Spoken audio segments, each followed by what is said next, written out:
Eu só quero uma palavra. E sobre essa palavra, eu vou ter solução do meu problema. Posso ouvir um amém? Fala para o pastor Márcio, amém?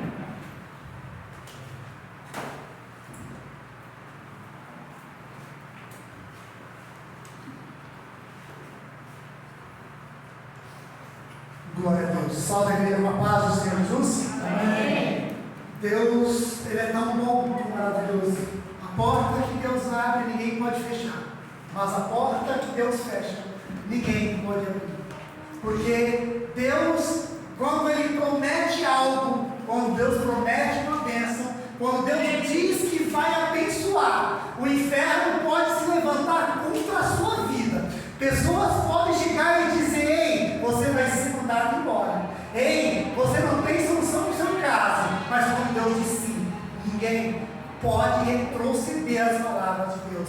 Porque o Senhor diz: como não tem ninguém que pode prometer, vai jurar, eu juro por mim mesmo. E quando Deus promete por Ele mesmo, é porque a vitória é certa. Amém? Abram as vossas Bíblias no livro de Salmos, capítulo de número 25. Louvado seja Deus.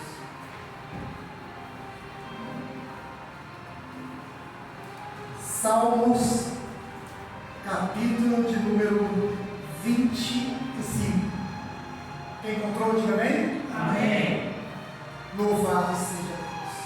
O título, o subtítulo diz assim: Davi roga a Deus que o livre dos seus inimigos e lhe perdoe os seus pecados. Apenas o versículo 5, que diz: guia-me na tua verdade e ensina-me, pois tu és o Deus da minha salvação. Por ti estou esperando todos os dias. Amém? Pode sentar. Louvado seja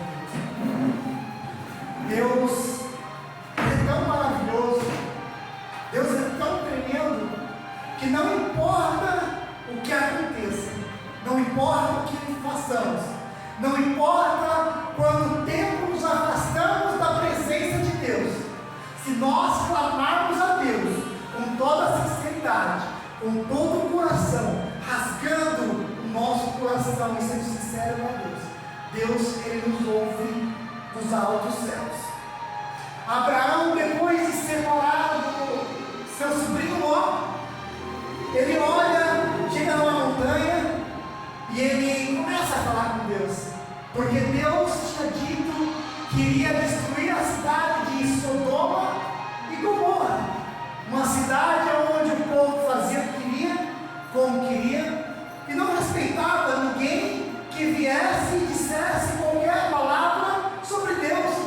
Eles estavam cantando, dançando, se prostituindo, roubando, matando, como se não houvesse amanhã, e como se os deuses dele fossem salvar, como se qualquer animal que eles matassem e oferecessem, aquele Deus dele perdoasse os seus pecados. Mas não há nenhum Deus, não há nenhum ser superior ao nosso Deus, acima de todos os deuses. E Deus disse para Abraão: eu vou destruir Sodoma e Gomorra.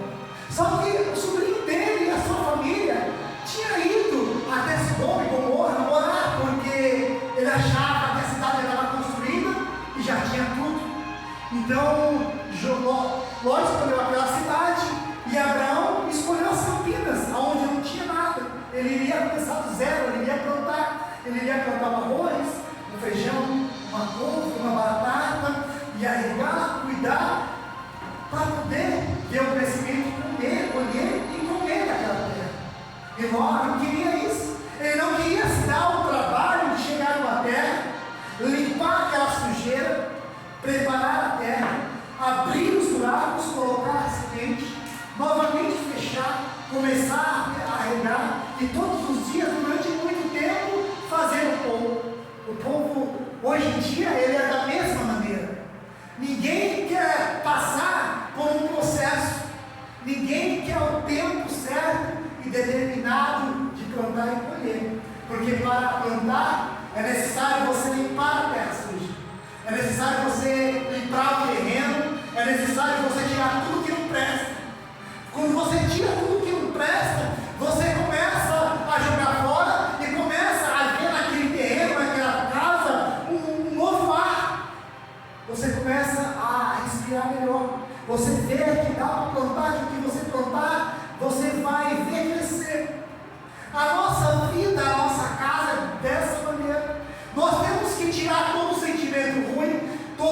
tristeza, toda a mágoa do passado, pessoas que nos chatearam, pessoas que nos magoaram, pessoas que nos feriram, pessoas que nos caluniaram, pessoas que nos fizeram tantas coisas e nos fizeram chegar ao pó, ao ponto de não acreditar mais em ninguém, ao ponto de não acreditar que há mais esperança, ao ponto de acreditar que pode haver uma pessoa falando com sinceridade, uma pessoa que pode chegar com o coração puro e a alma pura e dizer: eu te amo, eu quero ter uma vida com você, ao ponto de dizer: olha, Jesus te ama, ao ponto de dizer: olha, pode ir que vai dar certo, ao ponto de dizer: olha, confia e acredita em mim que eu sou diferente, porque no passado alguém magoou, alguém chateou, alguém trouxe coisas que fez aquela terra que antes era limpa ficar cheia de sujeira, e essa sujeira é a mágoa, é a decepção, é a tristeza, e você vai acumulando,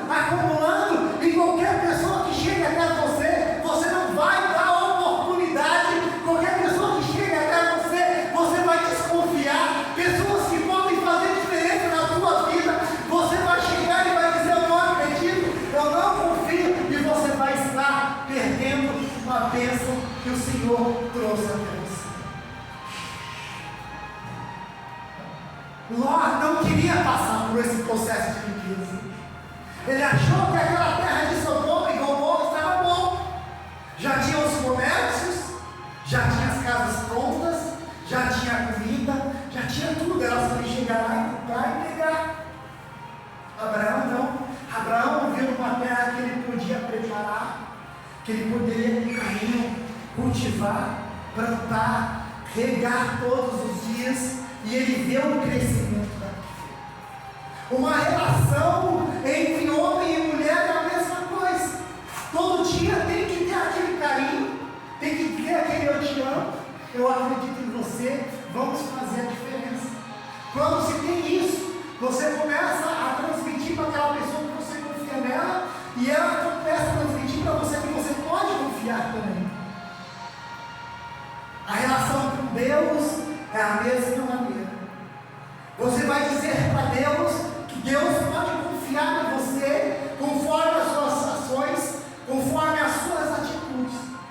Porque dizer todos os dias: eu luto, eu sou diferente, eu vou fazer a diferença, é uma coisa, mas fazer a diferença são outras coisas.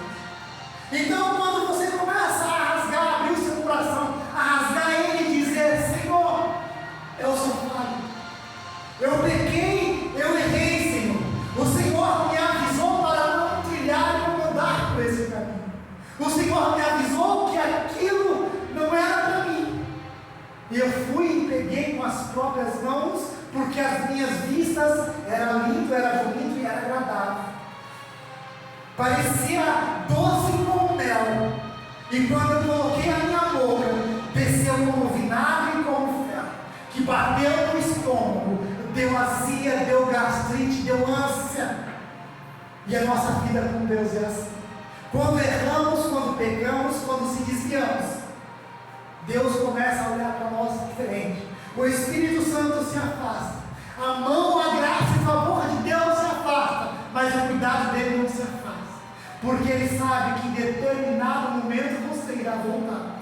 Se você não reconhecer que você errou, que você é pequeno, que você é falho, que você é frágil e necessita da graça e do favor de Deus, você vai continuar passando por uma vida difícil, por uma vida aonde você vai plantar e outro vai colher, aonde você vai trabalhar e o esforço do seu trabalho, o seu dinheiro ele vai embora, aonde tudo que você fizer de bom para as pessoas não vai ser reconhecido, aonde você vai chegar em determinado ponto da sua vida e vai dizer: estou cansado, estou enfadado, os anos se passaram e a velhice está chegando e nada eu comi de bom, nada eu aproveitei de bom.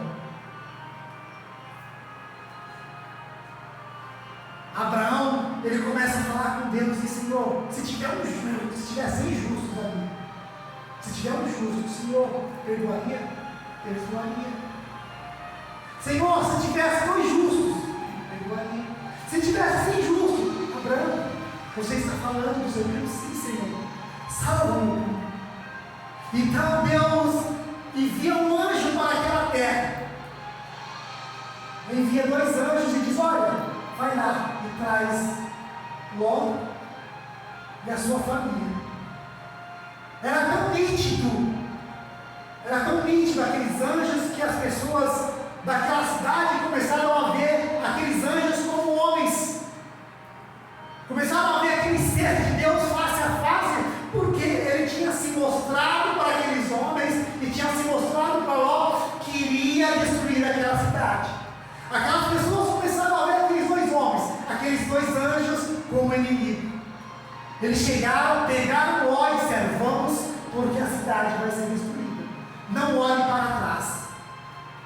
Mas quando o conforto é bom demais, quando a casa é boa demais, mesmo sabendo que naquela casa, mesmo sabendo que naquele lugar tem tristeza, mesmo sabendo que naquele lugar tem pessoas que magoaram, que chatearam, você quer ficar. Sabe por quê? Porque você gosta do conforto. Porque apesar das humilhações, apesar das afrontas, tem um conforto, tem algo que te prende. E quando esse algo te prende, ele prende você, prende a sua comunhão com Deus e prende as bênçãos que o Senhor tem para você. Ló, porém, ele obedece e não olha para trás. Mas a mulher dele achou que era mentira, achou que aquilo ali era apenas algo para poder tirar daquela terra. E ao momento que ela se vira, não dá nem oportunidade de ela se voltar, ela vira uma estátua de sal. Quando Deus diz para nós: trilha esse caminho, que esse caminho você vai ser abençoado, e nós queremos trilhar um outro caminho, nós vamos ver dor, decepção, afronta, arrependimento, humilhação, até entendermos que nós devemos voltar e pegar o caminho que Deus falou.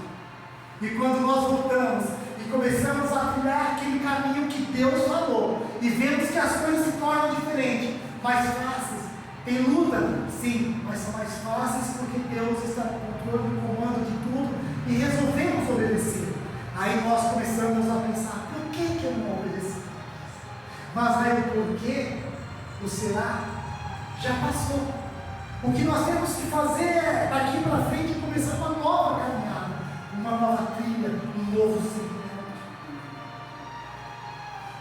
Quando Jacó ele vai para a terra dos seus parentes, e quando ele está naquela caminhada, ele começa a pensar: será que o que eu fiz foi certo ou foi errado? Estou fugindo? Mas ele sabia que para ele era o correto, porque Deus tem maneiras diferentes de trabalhar na vida de cada um. Deus permite que nós erramos, Deus permite que nós fazemos o que nós queremos, para mostrar que todos nós somos falhos, para mostrar que a partir do momento que nós deixamos de perguntar para Deus o que nós devemos fazer e trilhamos os nossos próprios caminhos, nós vamos quebrar a cara. Mas Deus está ali para nos consolar. Deus está ali para nos mostrar o caminho certo e que vai nos abençoar. Quando Ló é enganado, quando Jacó é enganado e tem que trabalhar 7 anos, e quando ele vai receber a bênção dele, e aquela bênção dele é uma outra bênção, de repente ele fica furioso, fica triste. Ele diz: não é essa mulher que tu me prometeste. Não, mas aqui em nossa terra, o costume é da mais velha casar com ele, não a mais nova. Ele tinha se apaixonado pela mais nova, e a mais nova se apaixonava por ele. O problema é que quando nós chegamos em lugares estranhos, lugares diferentes, nós não procuramos saber qual é o hábito, qual é a situação daquele lugar, como que eles vivem, como que eles querem, para que nós pudemos ter uma estratégia diferente. Nós chegamos, entramos, vamos fazer, e quando vemos, não é daquele jeito, certo? Entendemos. Mas Jacó, ele tinha um objetivo. O objetivo era casar com aquela moça. Então ele teve que trabalhar mais 7 anos para receber a promessa. Ou seja, 14 anos para receber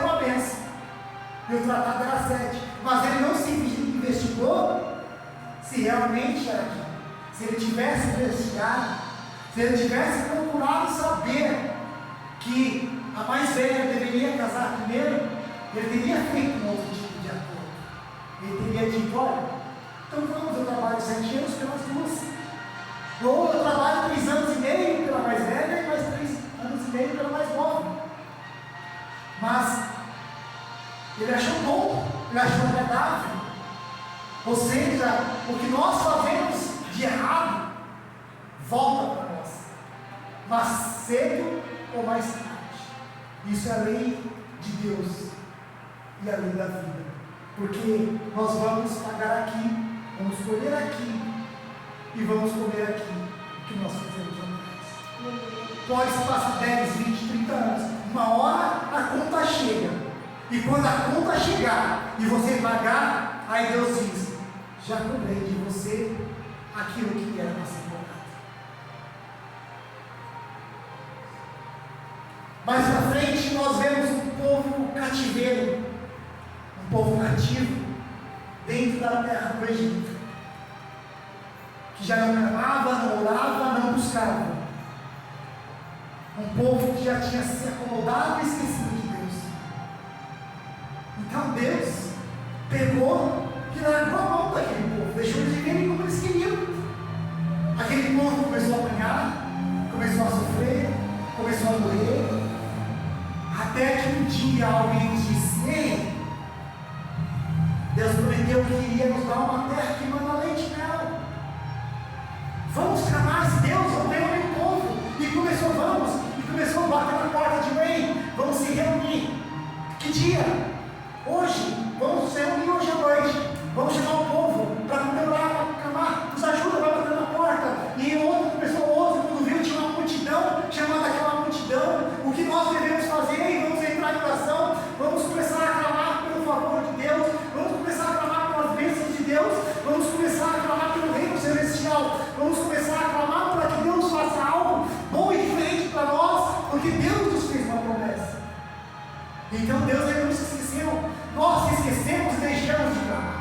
Nós deixamos de buscar, nós deixamos de buscar o favor de Deus. Aquela multidão está aglomerada, reunida, e começa a clamar a Deus, e começa a dizer: Senhor, ouve, Senhor, a nossa oração, inclina, Senhor, os seus ouvidos para ouvir o nosso clamor, abra, Senhor, os seus olhos para ver a situação do teu povo que está sofrendo, que está morrendo, numa terra que o Senhor arrumou para nós sermos abençoados. O Senhor começou a ouvir, começaram a incomodar nos ouvidos de Deus, porque quanto mais aquela oração começava, o povo começava a clamar, a gritar em voz alta. Um começou a clamar, o outro começou a clamar, começaram a alterar a voz, começaram a clamar em voz alta, e quando viu todo o povo clamando, e o Senhor disse: não, eu tenho que responder. E disse para Moisés: vai lá, liberta aquele povo, liberta, porque eu vou trazer libertação.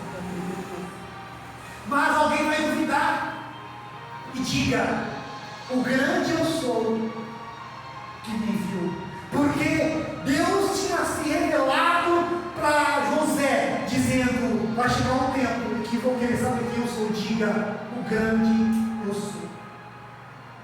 E ele deixou escrito, e alguém lembrou desse nome e disse: realmente é, como que ele queria saber disso? Um pergaminho, uma palavra que tinha se perdido há muito tempo, que o povo tinha se esquecido. O povo ouviu o clamor, Deus ouviu o clamor daquele povo. O povo se reuniu quando começaram a dizer: vamos clamar, vamos orar, porque se você chama alguém para orar como você diz, vamos orar, aquela pessoa vai orar.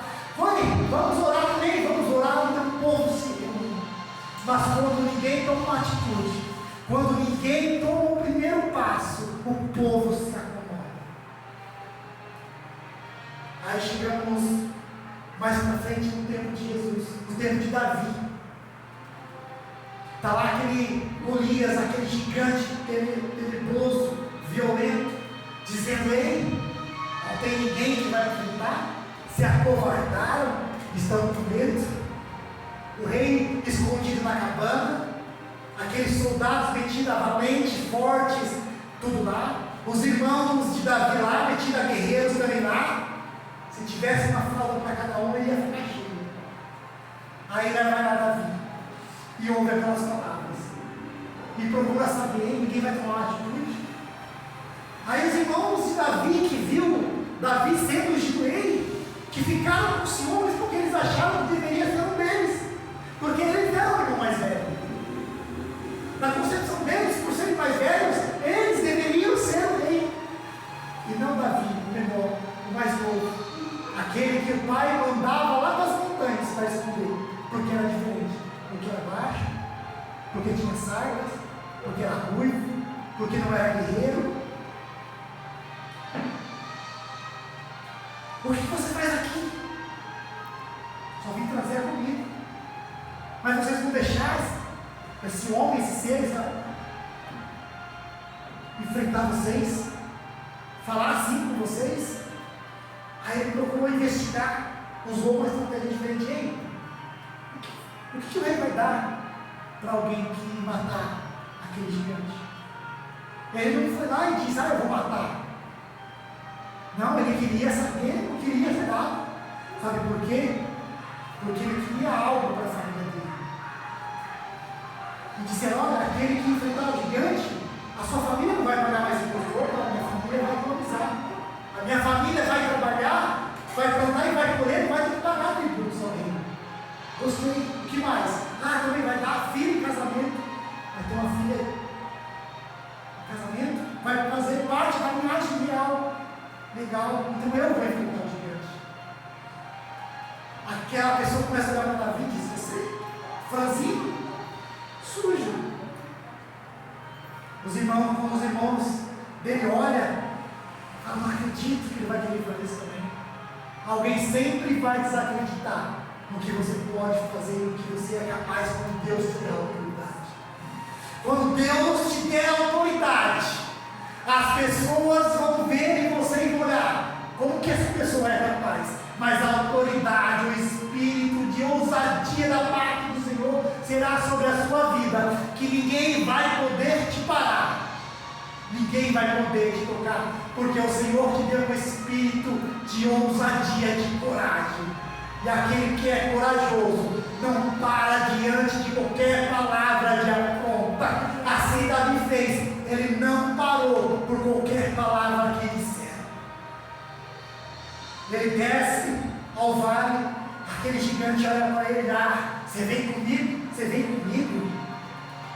Lutar com pau e pedra? Acho que eu sou o quê? Um cão? Hoje mesmo, o Senhor vai me dar a sua cabeça nas minhas mãos, e com sua própria espada eu vou cortar a sua cabeça. Aleluia, Deus. Olha o que Deus faz. Usa a própria ferramenta do inimigo para matar ele, para derrotar ele, para arrancar a cabeça dele. O inimigo pode vir contra a minha vida e contra a sua vida, dizendo, ei, você vai ser mandado embora. Aquele que te ameaçou de te mandar embora, ele vai ser mandado embora. Aquele que ameaçou destruir a sua vida, esse vai se destruir com as suas próprias palavras, assim mesmo. E você vai ver o favor e a graça de Deus. Aleluia.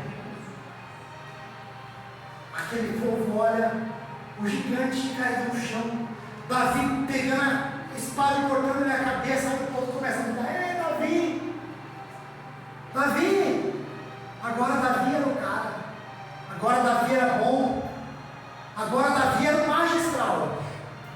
Mas antes ninguém acreditava. Só vão acreditar em você quando realmente vê as coisas acontecendo. Quando você disser, o Senhor me enviou para fazer. Aleluia. Quando Deus cumprir aquilo que tem na sua vida, as pessoas vão dizer, você realmente tem um Deus poderoso. Quando a arca de Deus é tomada pelos amalequitas, pelos filisteus, que é levado diante dos deuses dele, e é colocado frente a frente, aquele Deus dele tem que dar as costas para a arca. No dia seguinte, aqueles homens olham e falam assim, como é que é possível essa estátua está de costas? Eles vão lá e arrumam. No dia seguinte, a mesma coisa, aquela estátua dá as costas para aquela arca. Mais uma vez, eles vão lá e arrumam. Deus diz: vocês não entenderam o que eu estou dizendo? Ninguém pode ficar de pé diante da minha presença. Quando a minha presença eu derramar sobre essa terra, sobre essa capacitação, sobre este lugar, não vai ficar um de frente, não vai ficar um de pé. Não estão entendendo? Eu vou mostrar. No dia seguinte, aquela estátua estava no chão esmiuçada, porque Deus disse que não há Deus a não ser Ele. Não devemos adorar a outro Deus a não ser Deus. E aquele que diz que outro Deus é maior do que o nosso Deus, terá que ver a glória e o poder de Deus na sua vida e no que vai acontecer. Chegamos no tempo de Jesus. Jesus está indo até a casa de Jairo. Jesus está indo até a casa de um homem para poder curar a sua filha que estava doente. Aí tinha uma mulher no meio do caminho que tinha ouvido falar de Jesus. Só que ela não podia tocar em ninguém, porque as pessoas com quem ela tocasse teriam que ficar do lado de fora da tenda até o anoitecer. Teria que se purificar, porque achavam que era impuro. Aquela mulher tinha gastado toda a sua fortuna, todo o seu dinheiro. Provavelmente ela não tinha nem mais casa para morar, porque ela teve que vender para dar o dinheiro aos curandeiros que não conseguiram curar o problema dela. Quando ela ouve falar de um Jesus que estava curando o leproso, que estava fazendo o paralítico andar, cego ver, ela disse: não, esse homem é o único que pode resolver o meu problema. Ninguém resolveu, mas esse homem vai resolver. Mas ela colocou na mente dela: eu não preciso chegar até ele, mas se eu tocar apenas na orla dos seus vestidos, apenas na pontinha dos seus vestidos, eu serei curada. Aquela mulher tinha um objetivo, aquela mulher tinha fé o suficiente para enfrentar uma multidão que iria rejeitar ela. Ela tinha fé suficiente para enfrentar uma multidão que iria cuspir nela. Ela tinha fé suficiente para ser humilhada, mas ela sabia que se chegasse até Jesus e tocasse na orla dos seus vestidos, ela seria curada. Ela não se importou com o que aquela multidão dizia. Ela ia chegando desperta, a multidão ia empurrar ele: você não pode porque você está impuro. Ela ia chegando mais perto, outros iriam empurrando. Chegando mais perto, outro cuspiu, sabe por quê? Porque as pessoas são indiferentes à minha situação e à sua situação. Elas não se importam se você está desempregado, passando fome. Elas não se importam se você teve a sua luz cortada. Elas não importam se você teve a sua água cortada e você não consegue tomar um banho. Elas não estão nem aí, porque elas estão conformadas com a situação delas, que são boas, então elas não querem saber de te ajudar você. Elas dizem o seu problema, a sua causa é o seu problema. Aquela mulher está chegando mais perto, as pessoas foram empurrando até que ela caiu no chão. Quando ela caiu no chão, ela diz: não, ninguém vai me parar, eu vou me arrastando. E ela foi se arrastando, e ela falou: eu estou chegando mais perto. Eu estou chegando mais perto, se arrastava e dizia: eu estou chegando mais perto, mas eu quero ser curada, porque esse é o único que pode me curar. E aí ela fez Jesus, ela disse: não, somente se eu tocar ela, esticou a mão e tocou na sua mão.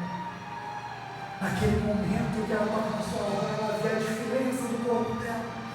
Jesus para e diz: quem me tocou? Jesus, quando tu perguntas quem me tocou, a multidão te aperta, a multidão te toca, e você pergunta: quem te tocou? Ele? Não, foi diferente esse toque. Você quer que o Senhor te responda, seja diferente nas suas orações? O Senhor não te ouviu agora? Tome uma estratégia diferente nas suas orações. Você jejuou e não aconteceu nada, tome uma atitude diferente no seu jejum, faça algo diferente, entregue para Jesus aquilo que você não gostaria, aquilo que você não abre mão. Eu não abro mão do café, do chocolate, fica um dia, 2 dias, 3 dias sem tomar café e você vai ver que